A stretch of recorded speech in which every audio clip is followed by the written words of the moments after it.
सो DBMS में हमारा जो टॉपिक चल रहा था वो था मल्टीमीडिया डेटाबेसेस, ठीक है, कंटेंट्स ऑफ MMDB, जो हम डिस्कस स्टार्ट करना था आज। तो इसी को स्टार्ट करते हैं। फर्स्ट है इसमें कंटेंट्स में मीडिया डेटा, ठीक है। तो मीडिया डेटा में क्या आएगा? Actual data representing images, audio, video that are captured, digitized, processed, compressed and stored, ठीक है। तो मीडिया डेटा क्या हुआ कि जो एक्चुअल डेटा रिप्रेजेंटेशन होता है, ठीक है, इमेजेस को लेकर। तो मीडिया डेटा यही करता है, रिप्रेजेंट करता है कि एक्चुअल में डेटा क्या है, ठीक है। तो उसको रिप्रेजेंट करता है उसके फॉर्म में, जैसे उसकी फॉर्म होती है उसको चेंज भी कर सकते हैं हम, लाइक इमेजेस है तो ऑडियो वीडियो ये सब कैप्चर किए जाते हैं, फिर इसको डिजिटाइज किया जाता है प्रोसेस करके, ठीक है। मतलब जैसे हमारे फ़ोन में है, हम कोई भी अभी जैसे मैं वीडियो रिकॉर्ड कर रहा हूँ, ठीक है, तो ये क्या है, एक वीडियो है जिसको हम डिजिटाइज फ्रेम में हम कैप्चर कर रहे हैं, ठीक है, अपने फ़ोन से रिकॉर्ड कर रहे हैं, फिर इसको प्रोसेस किया जाएगा और प्रोसेस करके इसको कंप्रेस करके यूट्यूब पर स्टोर कर जाएगा, अपलोड कर जाएगा, ठीक है। तो ये इस टाइप से हमारा मीडिया डेटा होता है। फिर सेकंड है media format data, contains information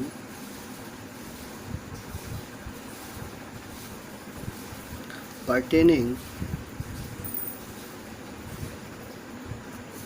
to the format of the media data after it goes through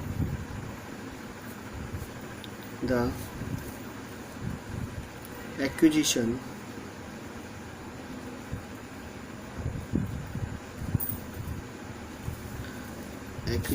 processed या processing and encoding phases, ठीक है। तो मीडिया फॉर्मेट डेटा क्या होता है? ये कंटेन करता है इन्फॉर्मेशन, ठीक है, किस चीज़ की जो फॉर्मेट है उसकी, जो मीडिया का फॉर्मेट है, लाइक MP4 होता है, JPEG होता है, और इसके अलावा और भी काफ़ी सारी फॉर्मेट होती हैं जो वीडियो की होती हैं, इमेजेस की होती है, वो सब, ठीक है। फिर उसको जो मीडिया की उसका डेटा जो होता है ये जाता है एक्विजिशन के बाद, ठीक है। तो जो सिस्टम का पार्ट है एक्विजिशन, वहाँ पे ये एक्वायर होती है पूरी फॉर्मेशन, और फिर इसको प्रोसेस करके एनकोडिंग फेज में हम प्रोसेस कर देते हैं, ठीक है। लाइक एग्जाम्पल सैम्पलिंग रेट, तो सैम्पलिंग रेट हो गया इसका एग्जाम्पल। रिजोल्यूशन हो गया कि क्या रिजोल्यूशन है वीडियो की या इमेजेस की किसी के। फ्रेम रेट, कितने फ्रेम रेट चल रहा है, फ्रेम रेट होता है कि 25 फ्रेम्स पर सेकंड और पर मिनट, इस टाइप से, ठीक है। फिर एनकोडिंग स्कीम एटसेट्रा, ये सब चीज़ें क्या हैं, ये मीडिया फॉर्मेट डेटा है, ठीक है। फिर थर्ड आता है media keyword data,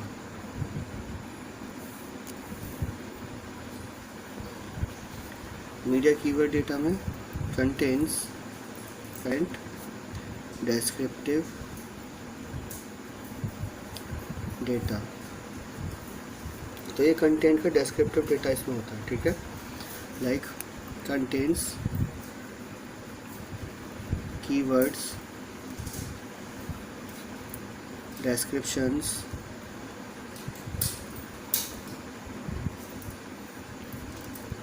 relating to the generation of the media data। तो इसमें क्या होगा, कंटेंट करेंगे जो कि कीवर्ड्स डिस्क्रिप्शंस होते हैं, ठीक है। जैसे हम कोई भी वीडियो अपलोड करते हैं यूट्यूब पे तो उसमें कीवर्ड्स इंसर्ट करते हैं, ठीक है। तो वो उस टाइप के यहाँ पर मीडिया कीवर्ड डेटा रहेगा। फिर रिलेटिंग, ये रिलेट किससे करेंगे, जो जनरेशन है मीडिया डेटा का, ठीक है, ताकि हम ईज़िली उसको अंडरस्टैंड कर पाएँ उसके कीवर्ड से ही। इसका example, for a video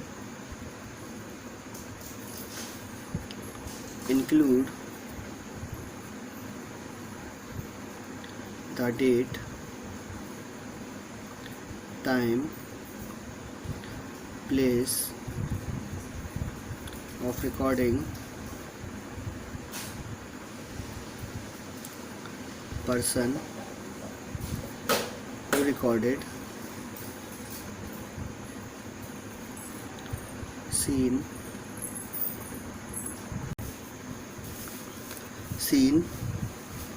that is recorded, etcetera, ठीक है। तो ये सब क्या आएंगे, एक वीडियो होता है, ठीक है, उसके अंदर क्या होता है, उसका डेट होती है स्टोर, उसका डेटा जो होता है, फिर टाइम होता है, प्लेस ऑफ रिकॉर्डिंग होती है, कहाँ पर रिकॉर्ड किया गया है और किस पर्सन ने रिकॉर्ड किया है, ठीक है, ये सब इंफॉर्मेशन होती है, ठीक है। तो ये मल्टीमीडिया कीवर्ड डेटा हो जाएगी। फिर आता है इसके बाद 4th नंबर पर media feature data.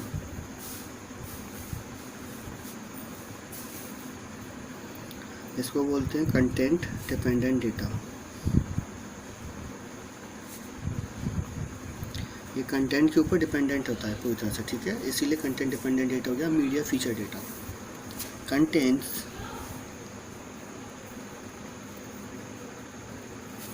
The features derived from the media data, a feature characterizes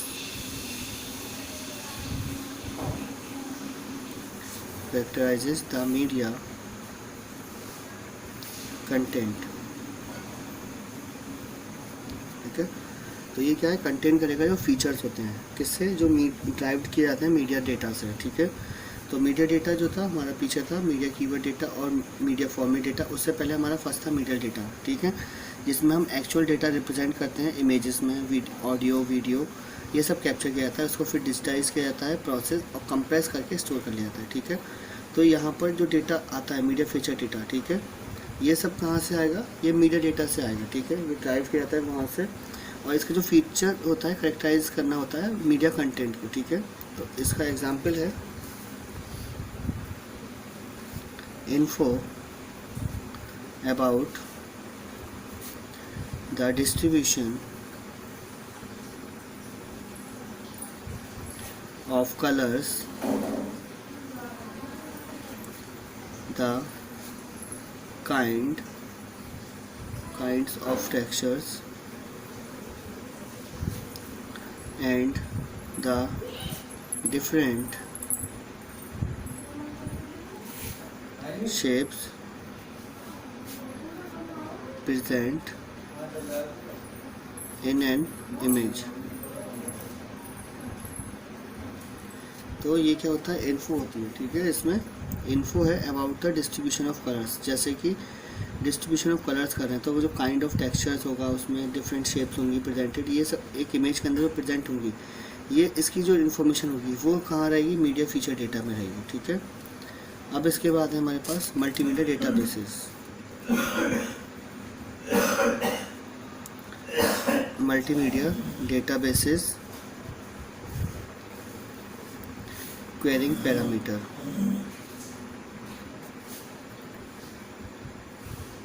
कि किस टाइप से क्वेरी की जाएगी डेटाबेस में, ठीक है। The media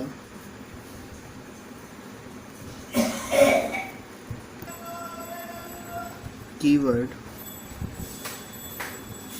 data and media feature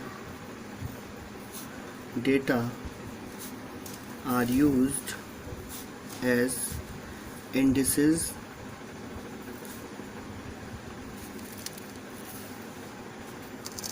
for sending or searching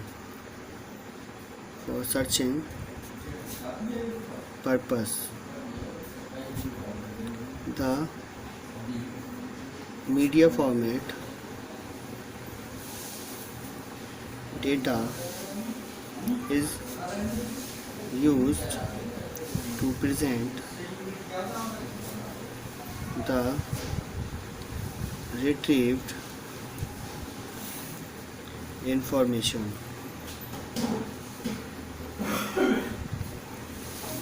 तो जो मीडिया कीवर्ड है, ठीक है, जो मीडिया कीवर्ड डेटा है और जो मीडिया फीचर डेटा है, ये सब यूज़ किए जाते हैं एज ए इंडिसेस, ठीक है, जो सर्च पर्पस के लिए होते हैं। तो हम इनका सर्चिंग के लिए यूज़ करते हैं। और जो मीडिया फॉर्मेट डेटा होता है ये यूज़ करता है, ये इसलिए यूज़ होता है ताकि प्रेजेंट कर पाए जो रिट्रीव्ड इन्फॉर्मेशन है।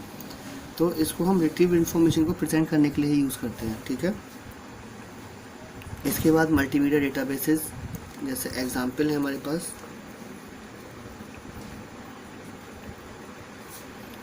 मल्टीमीडिया डेटाबेसेस एग्जांपल्स, ठीक है। तो एग्जांपल्स देखते हैं कौन कौन से हैं। फर्स्ट है मल्टीमीडिया सर्च इंजन।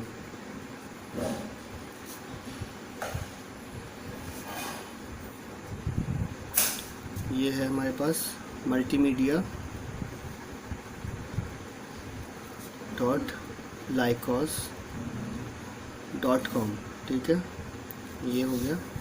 फिर सेकंड है इसके बाद सर्च इंजन फॉर साउंड। अगर हमें कोई भी साउंड फाइंड करना है तो हम किससे फाइंड करेंगे? इस सर्च इंजन से। ये है फाइंड sounds.com। अगर कोई हमें इमेज सर्च करनी है तो क्या करेंगे? इमेज सर्च करेंगे हम google.com। Example filter image by colour. तो हम इन सब सर्च इंजन से हम मल्टीमीडिया डेटाबेस से सर्च कर सकते हैं, ठीक है। आज के लिए इतना ही। नेक्स्ट वीडियो में स्टार्ट करेंगे दूसरा टॉपिक इसका। Thank you.